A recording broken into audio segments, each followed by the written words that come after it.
Hello, everybody out there on YouTube. We are the Middle-Aged Guys, and we're going to be bullshitting about, well, Microsoft and what Phil Spencer has said as his justification for not putting out single-player, story-driven games that are exclusive for the system.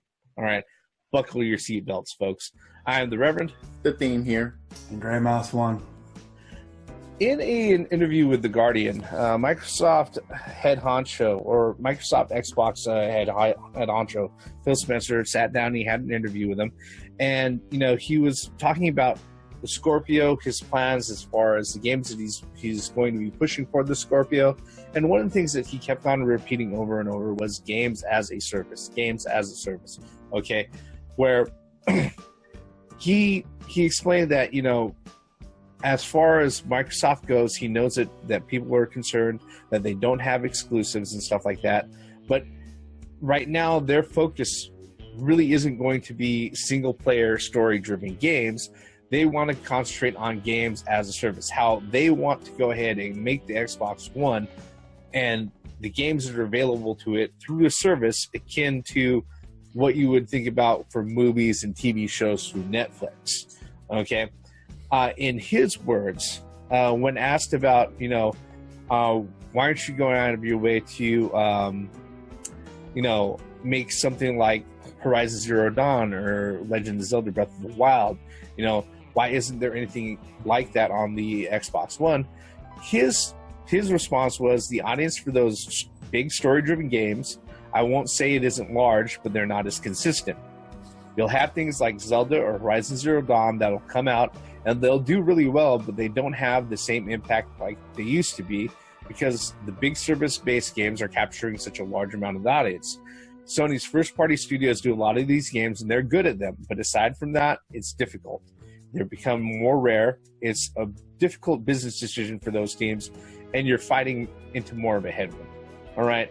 To frame his words in a way that makes it understandable for somebody who's actually looking at the reasons why he would say something like that.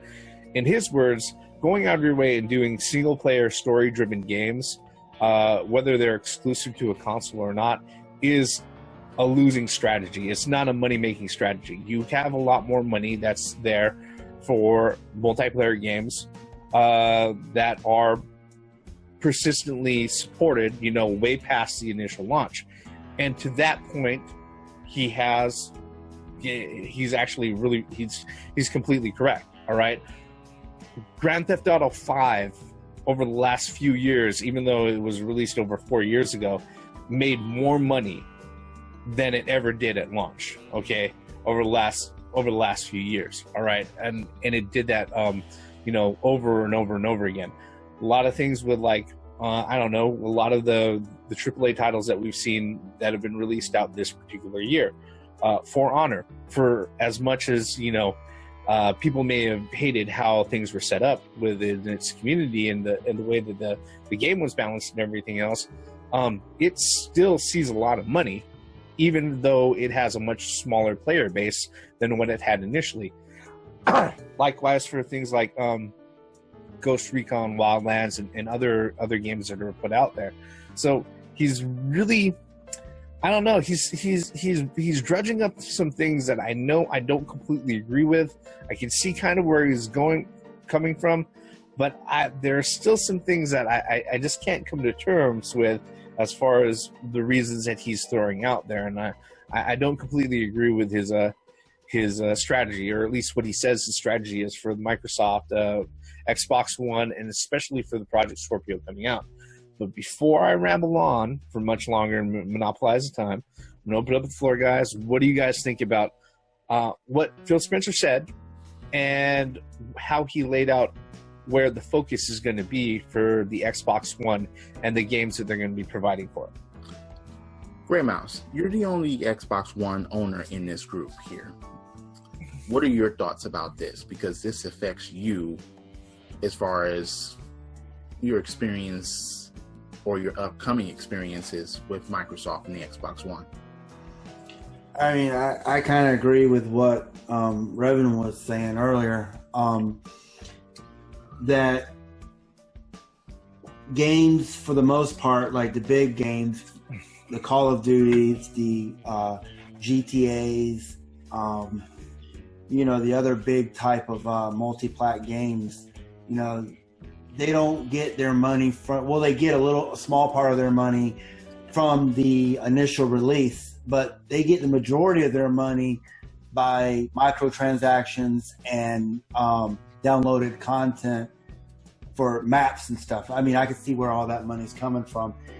And I guess that knowing that Phil Spencer wants to tap into that quote unquote, untapped resource and turning it into actually, instead of having a game, having a game service rather than having games outright.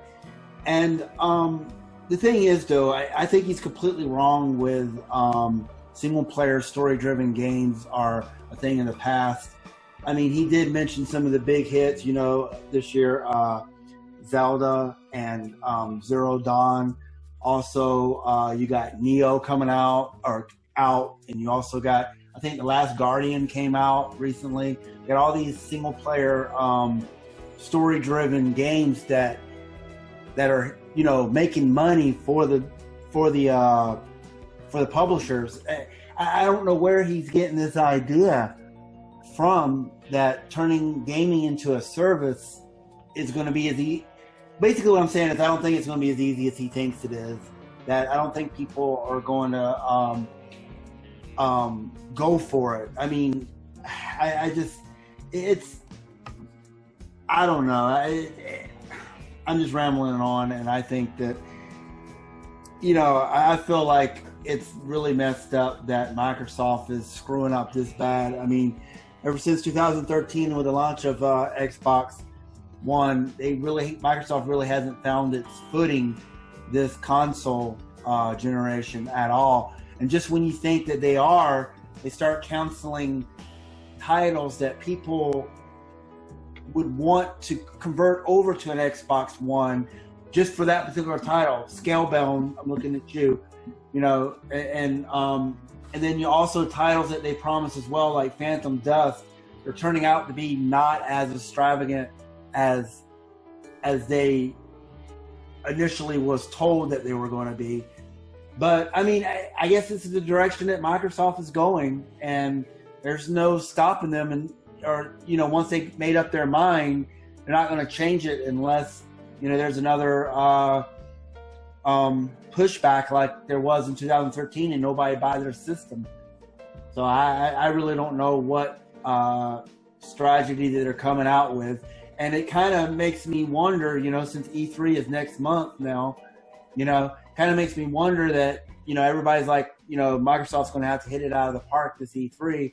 And with that statement alone, it seems to me like they're not going to do that at all, because, it's just so contradictory with Phil Spencer. He's tweeting one day saying that, we're putting a lot of money into first party exclusive games for the Xbox One. And the next minute he's talking about this stupid shit.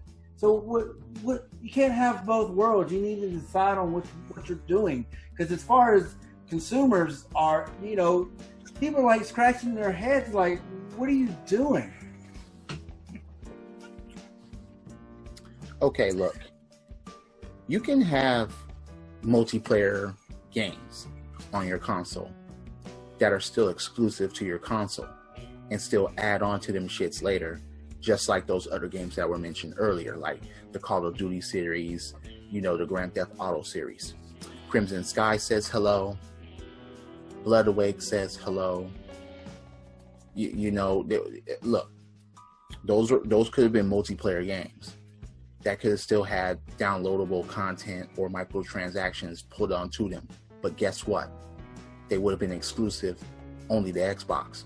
Project Gotham Racing could have been a part of that too. So what I call bullshit on is as simply as this. They could still have first party titles that do that. Regardless if it's first only one player or a multiplayer, experience, you could still have everything on just first party. You can still have that. There's no reason why you still can't have that. That is my biggest gripe about the Xbox One at this time.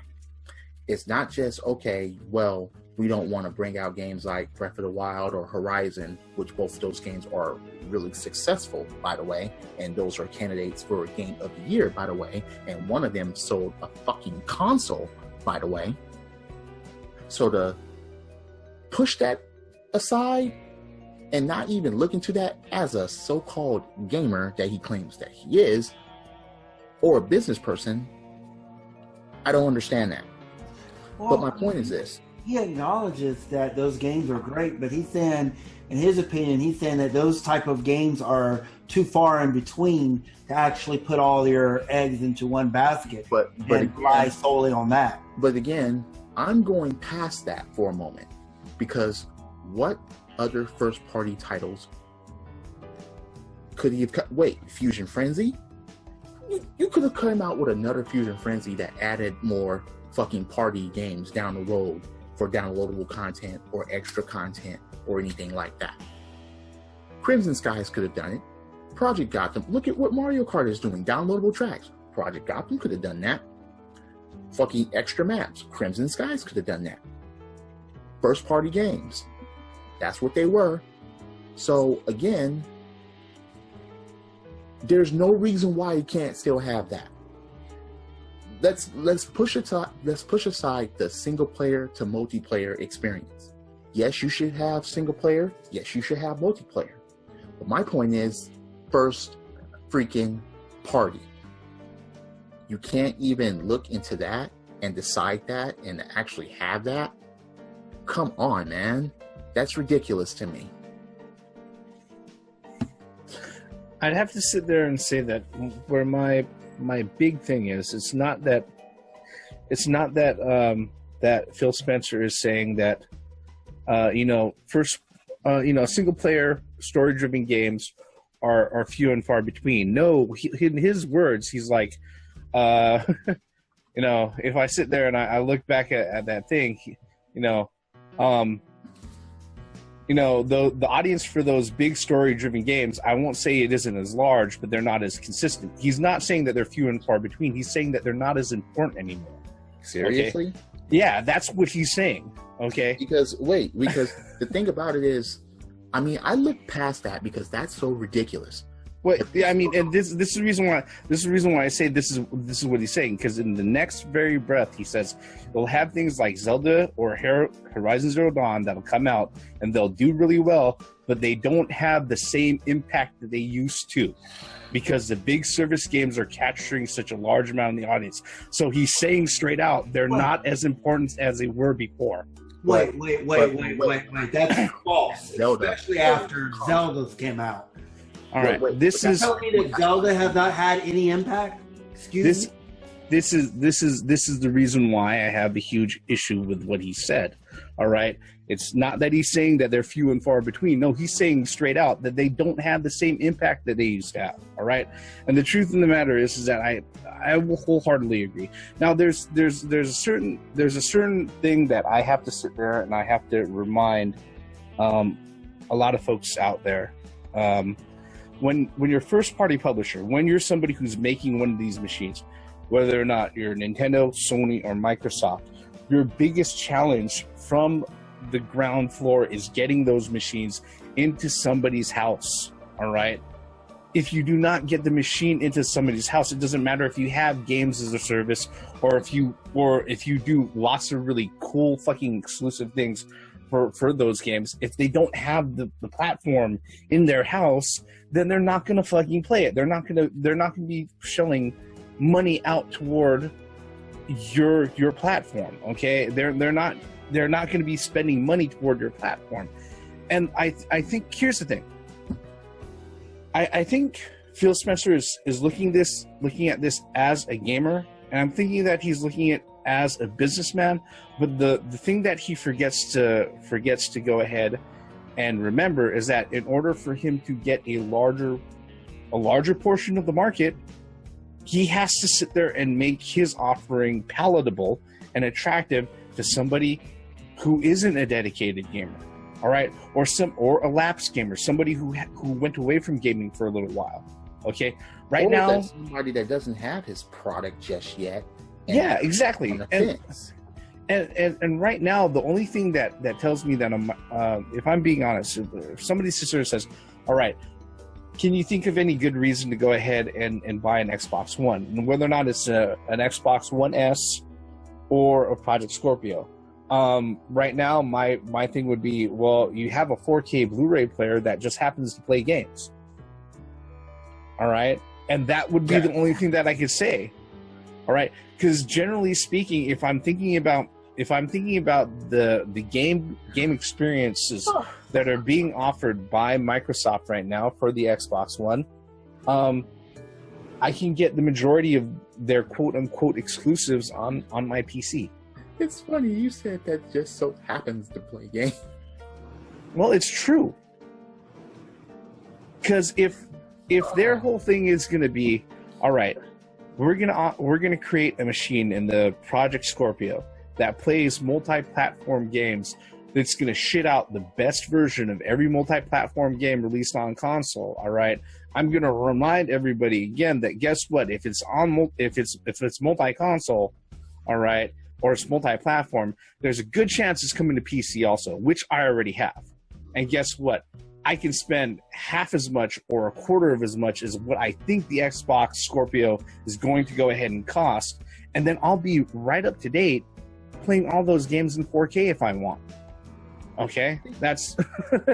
See, one of the things that I want to point out that, again, that you elaborated on, but that caught me was like, wait a minute. What do you mean those games like Zelda and, Horizon? Wait a minute. Zelda, I said this earlier, that Zelda sold a freaking console. Yeah. No matter how you look at that shit, that's what that game did.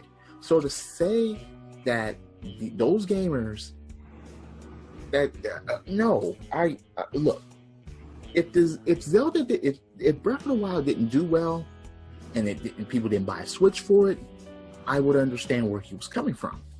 But that's proof, live proof, right there that fuck, man. That's the part that I didn't understand. Here's the thing that kills me, all right, is that I'm not even going to sit there and say that Microsoft has to sit there and make games like Horizon Zero Dawn or Breath of the Wild. Guess what? They can make a multiplayer game. They can make a game that's based off of a service, okay?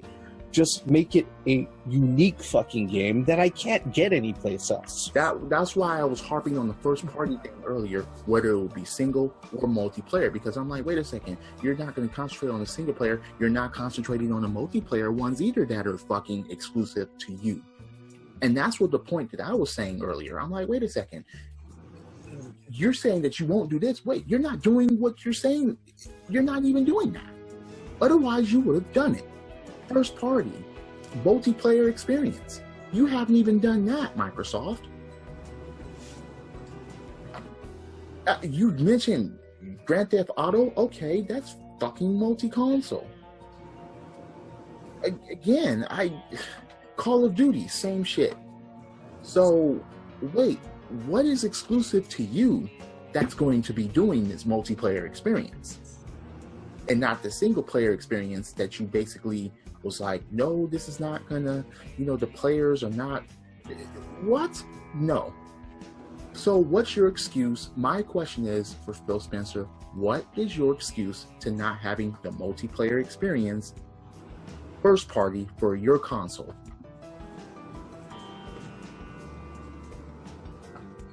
I don't know. That was my major issue. Regardless of him, saying things about those single player games, I'm like, wait, but you're not even doing it for multiplayer games either. And for those of you who watch this video, don't fucking say Halo. Don't fucking come with me with that. Because I'm going to say this. Phil Spencer say about those other games about the way that, no, Halo is not what it fucking used to be. Single or multiplayer or story. The problem with Microsoft is that they treat the PC and their console as one. Oh, one and the same. One and the same, and that's a problem. I mean, they're coming out with I think Crackdown 4. I think it is 3. And is it Crackdown 3? Mm. And I don't even know if you may be able to pick it up on Steam. What? I don't know if it's console exclusive or not. You mean Windows 10? Or Windows 10, yeah. Same difference. No, Crackdown 3 is coming to PC. Yeah, that's you know, that's been known ever since June of last year. That's the point I'm making. I mean, you got these that used to be a console exclusive for Microsoft. This Play Everywhere. So that's their whole business thing is that Microsoft. That's their whole business. Yeah, Play Everywhere, but except for Japan. I've already alluded to that in other videos. The Scorpio will not sell in Japan. That's the whole business thing with Microsoft is that they're treating PC and console one and the same.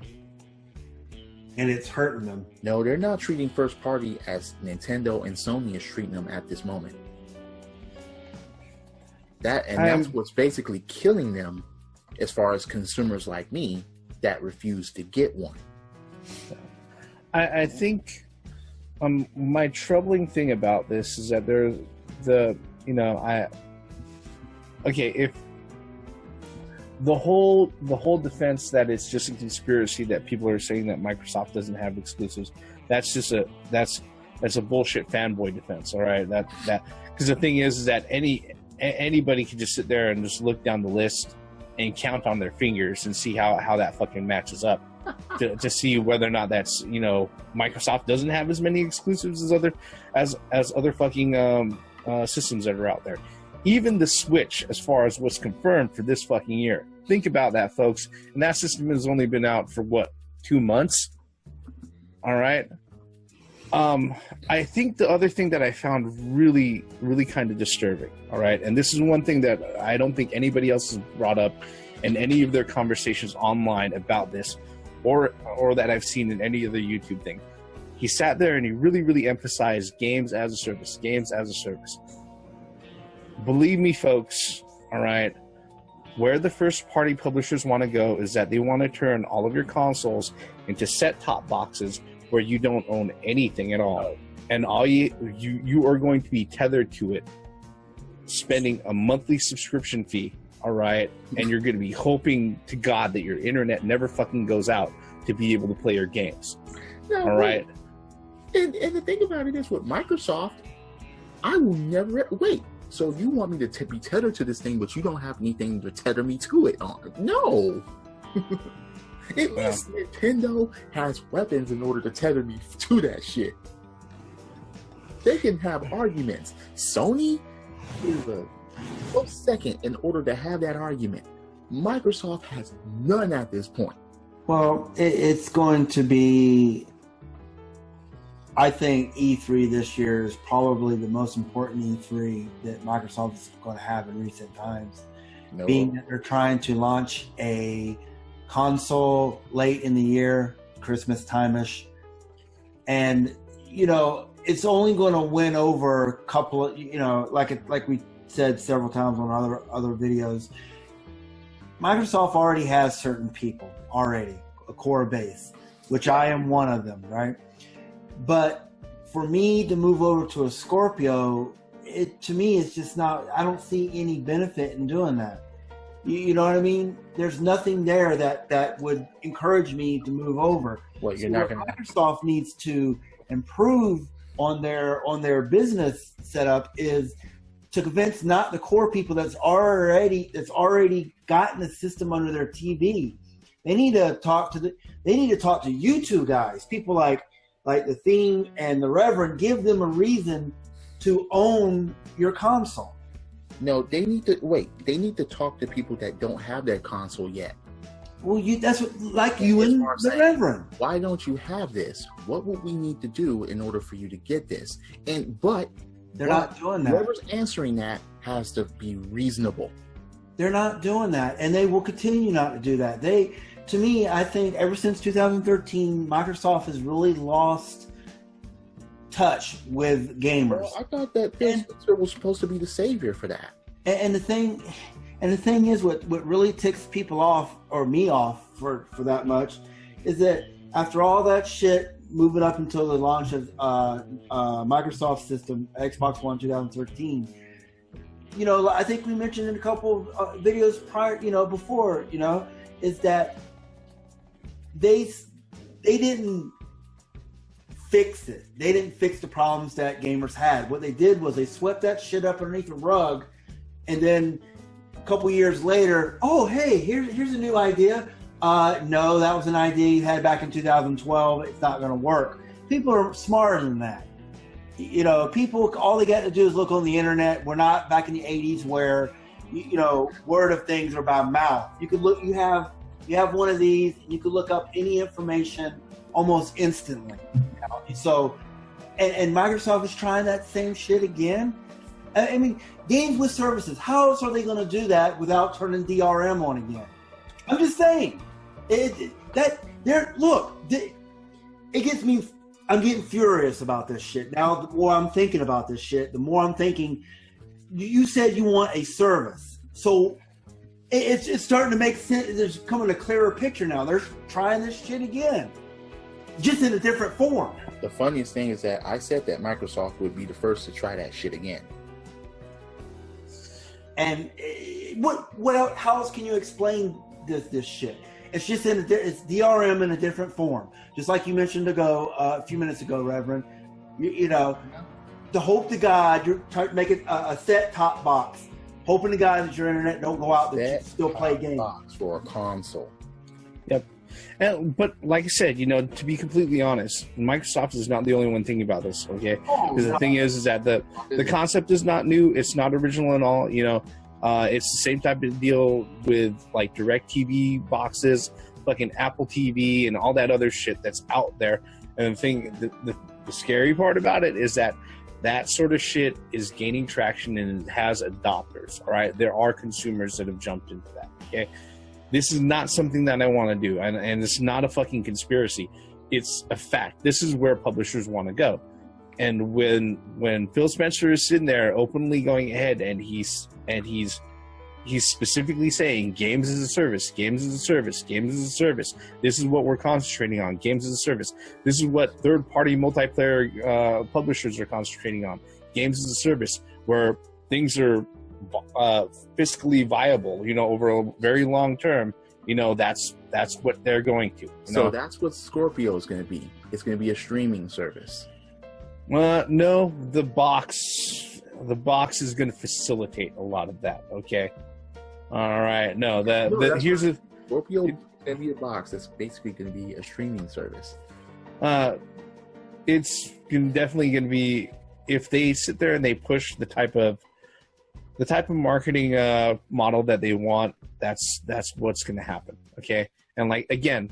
It's not just Microsoft's idea. The whole industry is going that way. But, if we jump into that, that's a lot more than what we have time for or what's left on this particular session. No.